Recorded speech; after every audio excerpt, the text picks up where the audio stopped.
Dear learners, SSC এবং HSC এই দোনো এক্সামের ক্ষেত্রে একটা খুব গুরুত্বপূর্ণ কোয়েশ্চেন হচ্ছে যে কমপ্লিটিং সেন্টেন্স। তো আমি এই ক্লাসটিতে আলোচনাটা এইভাবেই করব যাতে করে এসএসসি এবং এইচএসসি দুটোর জন্যই একইভাবে স্টুডেন্টরা সেটা থেকে উপকৃত হবে এবং তারা ভেরি কম্প্যাটিটিভলি তারা আনসার করতে পারবে। ওকে, সো কমপ্লিটিং সেন্টেন্স আসলে বিষয়টা কি আমি প্রথমে একটু সামান্য ধারণা দিই। কমপ্লিটিং সেন্টেন্সের যে কাজটা একটা স্টুডেন্টকে করতে হয়, সেখানে একটা সেন্টেন্সের একটা অংশ দেওয়া থাকবে। ফর এক্সাম্পল এবার একটা ব্ল্যাঙ্ক দিল, ফর এক্সাম্পল যেমন আমি একটা কোয়েশ্চেন দিচ্ছি যে আই থিঙ্ক দেখা যাচ্ছে, ওকে, একটা ব্ল্যাঙ্ক একটা সেন্টেন্সের একটা অংশ দেওয়া থাকবে না এবং বাকি একটা অংশ দেওয়া থাকবে। যেমন একটা বাক্য হতে পারে যে ড্যাশ ব্ল্যাঙ্ক হি couldn't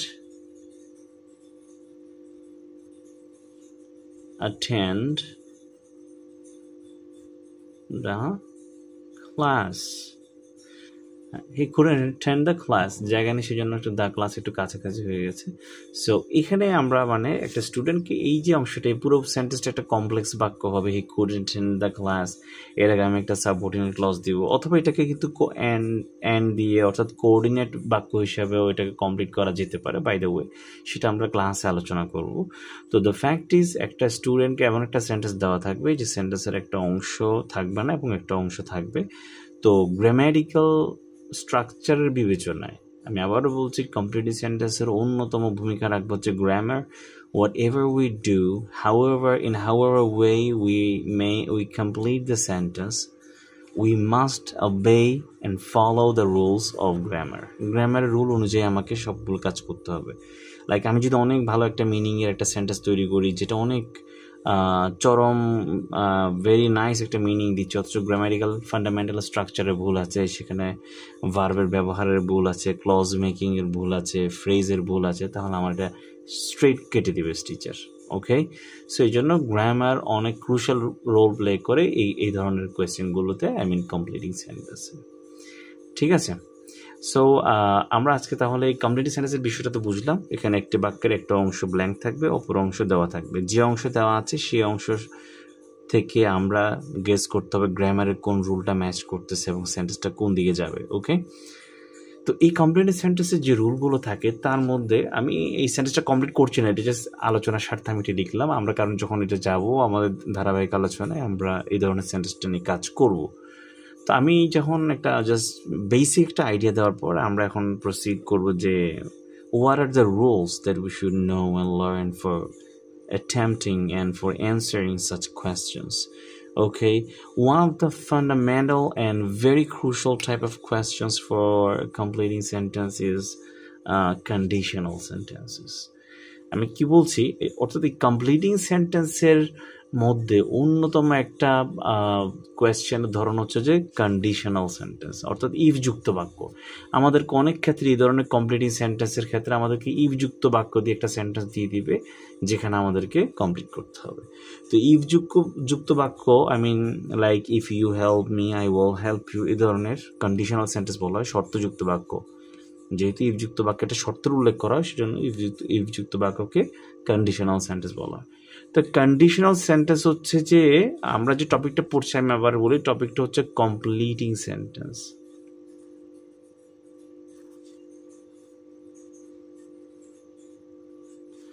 এই কমপ্লিটিং সেন্টেন্স স্যার অন্যতম একটা জায়গা দখল করে আছে কন্ডিশনাল সেন্টেন্স। আমি টপিকটার নাম কি লিখছি, কন্ডিশনাল সেন্টেন্স। কন্ডিশনাল সেন্টেন্স কেন বলা হয়, মানে মূলত হচ্ছে যে ইফ যুক্ত যেই সেন্টেন্সগুলো থাকে, ইফ যুক্ত যে সেন্টেন্সগুলো থাকে সেগুলো হচ্ছে কন্ডিশনাল সেন্টেন্স। এখন মজার বিষয়টা হচ্ছে ইফ যুক্ত সেন্টেন্সগুলোতে কিন্তু আমরা ইচ্ছা মতো বাক্যটাকে কমপ্লিট করতে পারবো না। সেখানে সূত্র, সেখানে রুলস রয়েছে গ্রামারের, যে আমার যদি ইফ যুক্ত ক্লজে এই টেন্স হয় তাহলে বাকি ক্লজে এই টেন্স হতে হবে, এই ধরনের নিয়ম কানুন আছে। তো আমার একটা ক্লজ তো দেওয়া থাকবে কমপ্লিটিং সেন্টেন্সে, তাই না? তো আমি বাকি ক্লজে আমি যদি রুল জানি ইফযুক্ত সেন্টেন্সগুলো কীভাবে হয়, তাহলে আমি কিন্তু একটা ক্লজ দেখে বাকি ক্লজের সিদ্ধান্ত নিতে পারবো। ওকে, সো আমরা কন্ডিশনাল সেন্টেন্স পড়ানোর ক্ষেত্রে যেটা করব, আমরা এছাড়াও এই কন্ডিশনাল সেন্টেন্স যদি ইফযুক্ত বাক্যগুলো, সেখানে ছয়টা স্ট্রাকচার আসবে। আমরা এই 6টা স্ট্রাকচার নিয়ে কথা বলবো। ইফযুক্ত বাক্যের ক্ষেত্রে কন্ডিশনাল সেন্টেন্সের ক্ষেত্রে 6টা স্ট্রাকচার আছে, আমরা সেটা নিয়ে কথা বলবো। যেহেতু এটা ফার্স্ট ক্লাস আমি কন্ডিশনাল সেন্টেন্সের এই টপিকটাতে আমি যাচ্ছি না আমি, বিকজ আসলে এখানে ক্লাসটা একটু লম্বা হবে। তো আমি ফার্স্ট ক্লাসে আমি যেটা করবো, আমি কমপ্লিটিং সেন্টেন্সের অন্যান্য যে স্ট্রাকচারগুলো আছে, অর্থাৎ ইফযুক্ত বাক্য ছাড়াও তার অনেক কমপ্লিটিং সেন্টেন্সের স্ট্রাকচার রয়েছে, সেখানে অন্যতম যেগুলো আছে সেগুলো নিয়ে কথা বলবো। তো যেমন একটি স্ট্রাকচার, একটা টপিক নিয়ে আমাদেরকে শিখতে হবে যে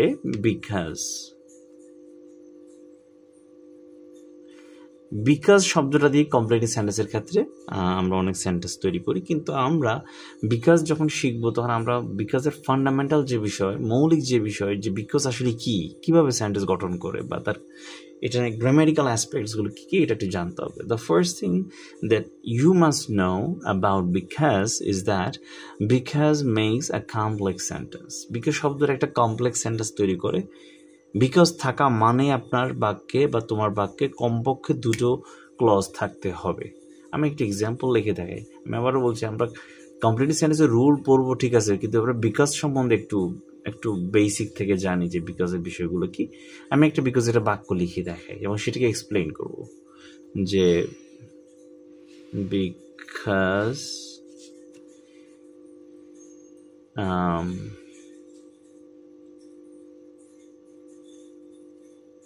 it rained yesterday. It rained, বৃষ্টি হলো। Yesterday we decided not to play football. যেহেতু গতকাল বৃষ্টি হলো, আমরা ফুটবল না খেলার সিদ্ধান্ত নিলাম। বাই দ্য ওয়ে, আমি এমনি তো ফুটবল খেলি না। সো যেহেতু বৃষ্টি হলো, তো আমরা ফুটবল খেলার সিদ্ধান্ত নিলাম, আমরা না খেলার সিদ্ধান্ত নিলাম। হ্যাঁ, যদিও আমরা জানি যে বৃষ্টিতে ফুটবল খেলা হয় সাধারণত, বাট এটা খুব বেশি এক্সট্রিম রেঞ্জে বৃষ্টি হচ্ছিল, সেই জন্য আমরা ইমাজিন করতে পারি। সো এখানে বিকাশ বাক্যের ক্ষেত্রে একটা জিনিস তোমাদেরকে খুব লক্ষ্য করতে হবে, সেটা হচ্ছে, দেখো এখানে দুটো ক্লজ আছে। ক্লজ সম্বন্ধে যদি কার একদম কোর কনসেপচুয়াল কোনো দুর্বলতা থাকে, সেটা নিয়ে আমরা আলাদা ক্লাসে কথা বলতে হবে যে ক্লজ কি। এখানে সংক্ষেপে বলি, ক্লজ হচ্ছে যে একগুচ্ছ শব্দ যেখানে একটি ফাইনাইট ভার্ব অথবা একটি মডেল ভার্ব থাকে, সেখানে একটি ক্লজ হয়। দেখো লক্ষ্য করেছো, because it rained, it subject, rained past simple active. দেখো তোমরা টেন্সের স্ট্রাকচার থেকে জানো, কিন্তু রেইন কিন্তু past simple active, subject plus V2। তাহলে ইট রেইনড ইয়েস্টারডে, এই অংশটাতে একটা কিন্তু ক্লজ হয়েছে কিন্তু, তাই না? কেন?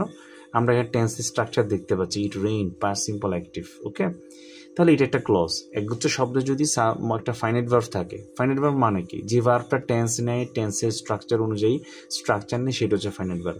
যেহেতু ইট রেইনড, এটা কিন্তু টেন্সের চার্ট স্ট্রাকচার অনুযায়ী হয়েছে, সাবজেক্ট প্লাস V2। তোমরা দেখবে টেন্সের চার্টে বা টেন্সের আলোচনা আমরা বলে থাকি, সাবজেক্ট প্লাস V2 যদি হয়, তাহলে সেখানে পাস্ট সিম্পল অ্যাক্টিভ টেন্স হয়। ওকে, তাহলে একটা এখানে টেন্স হয়েছে মানে ফাইনাইট ভার্ব, ফাইনাইট ভার্বই টেন্স নেয়। ওকে, সো তার মানে একটা ক্লজ হয়েছে। কেন ক্লজ কখন হয়? যখন একগুচ্ছ শব্দের মধ্যে কোনো একটা ফাইনাইট ভার্ব অথবা মডেল ভার্ব থাকে, সেখানে একটি ক্লজ হবেই। সো বিকজ বাক্য, এছাড়া একটা বেসিক গ্রামার মাথায় গেঁথে রাখো যে বিকজ শব্দ থাকা মানেই সেখানে একটা ক্লজ, তার নিজস্ব একটা ক্লজ হবে, সেখানে একটা টেন্স হবে। ওকে, ঠিক আছে। এবং বিকজের পরিচয় হচ্ছে, বিকজ হচ্ছে সাবঅর্ডিনেট কনজাংশন। কি বললাম? বিকজ হচ্ছে যে সাবঅর্ডিনেট কনজাংশন, অর্থাৎ এটা এক ধরনের কনজাংশন বিকজ শব্দটা, এবং সে কি করে? সে একটা সাবঅর্ডিনেট ক্লজ তৈরি করে। একটা বাড়তি কথা বলে ফেললাম না, বিকজ একটা সাবঅর্ডিনেট কনজাংশন, বিকজ একটা ক্লজ তৈরি করবে। ক্লজ মানে শব্দগুচ্ছের মধ্যে একটা ফাইনাইট ভার্ব অথবা মডেল ভার্ব থাকবে।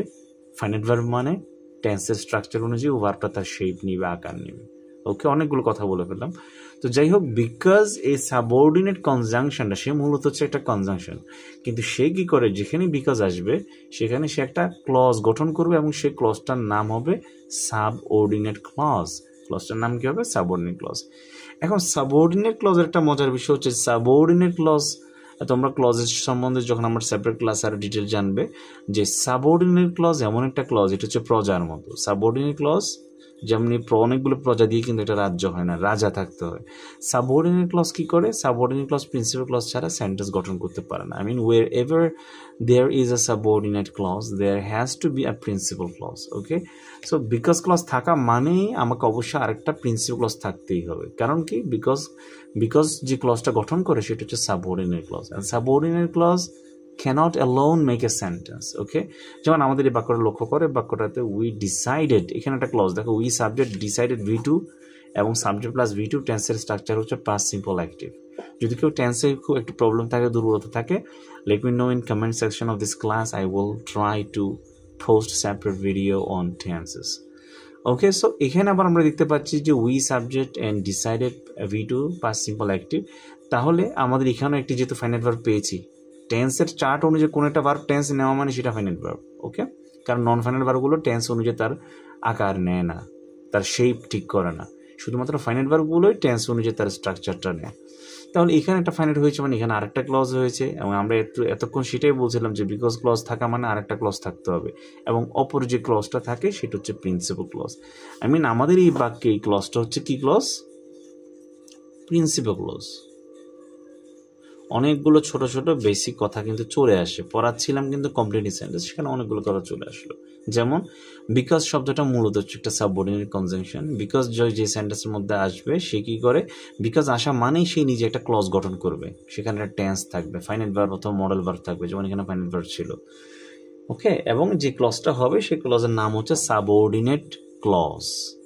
ঠিক আছে, আর সাবঅর্ডিনেট ক্লজ একা একা বাক্য গঠন করতে পারে না, সো সেখানে আরেকটা অবশ্য ক্লজ থাকতে হবে, সেটা হচ্ছে প্রিন্সিপাল ক্লজ। যেমন আমাদের এই বাক্যে ছিল we decided not to play football, এটা প্রিন্সিপাল ক্লজ ছিল। এতক্ষণ যা বললাম সেটা হচ্ছে বিকজের একদম, আমরা বিকজকে ফিল করার চেষ্টা করেছি যে বিকজ আসলে how exactly the word because makes sentences and what are the things that we gonna have in any sentence with because.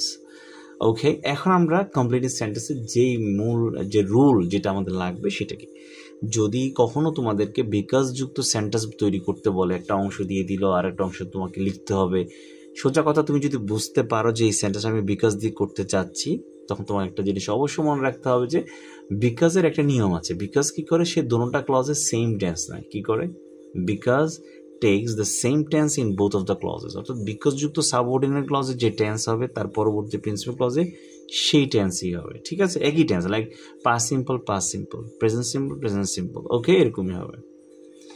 আমি একটা এক্সাম্পল দিই, যেমন এখানে দেখতে এই সেন্টেন্স আমরা ক্লিয়ার করি। দেখো, ইট রেইনড, যেহেতু এটা বৃষ্টি হলো, ইট রেইনড, এখানে পাস্ট সিম্পল অ্যাক্টিভ হয়েছে। পরবর্তী ক্লজে আমরা দেখতে পারি যে we decided, subject plus V2, এখানে পাস্ট সিম্পল অ্যাক্টিভ হয়েছে। ওকে, তোমরা আমার টেন্সের চার্ট যারা দেখেছো তারা জানো যে পাস্ট সিম্পল অ্যাক্টিভের আমরা তিনটা স্ট্রাকচার ডিটেল উইথে মেনশন করি, যেটা হচ্ছে subject plus was were only, subject plus had only. সাবজেক্টের পর যদি কখনো একটা সেন্টেন্সে হ্যাড থাকে শুধু, যেমন we had a nice car, যেমন we had a great event, এগুলো কিন্তু পাস্ট সিম্পল অ্যাক্টিভ। ওকে, এবং পাস্ট সিম্পল অ্যাক্টিভের আরেকটা স্ট্রাকচার আমরা যেটা মেনশন করি সেটা হচ্ছে সাবজেক্ট প্লাস V2 মিনস ভার্বের past simple form. V2 means ভার্বের past simple form.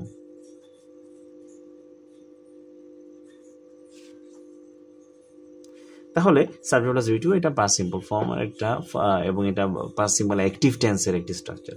Past simple form হচ্ছে এটা ভার্বের আকার, আর সাবজেক্ট প্লাস V2 এটা হচ্ছে টেন্সের structure, past simple active tense. Okay, তাহলে আমরা আজকে বিকাশ শিখলাম। এখন একটা এক্সারসাইজ করে ফেলি। যে ফর এক্সাম্পল তোমাকে যদি একটা সেন্টেন্স দেওয়া হয় যে এরকম, যে লাইক এরকম, কমপ্লিট সেন্টেন্সে কখনো ওরা প্রথমের অংশ দিয়ে দিবে, পরের অংশ তোমাকে লিখতে বলবে, কখনো প্রথমের অংশ ওরা ব্ল্যাঙ্ক দিয়ে দিবে, পরের অংশ ওরা দিয়ে দিবে। ব্ল্যাঙ্ক যেটা দিবে প্রথম অংশ সেটাকে আমাকে লিখতে হবে। সো আমি প্রথম অংশ দিয়ে দিই, যেমন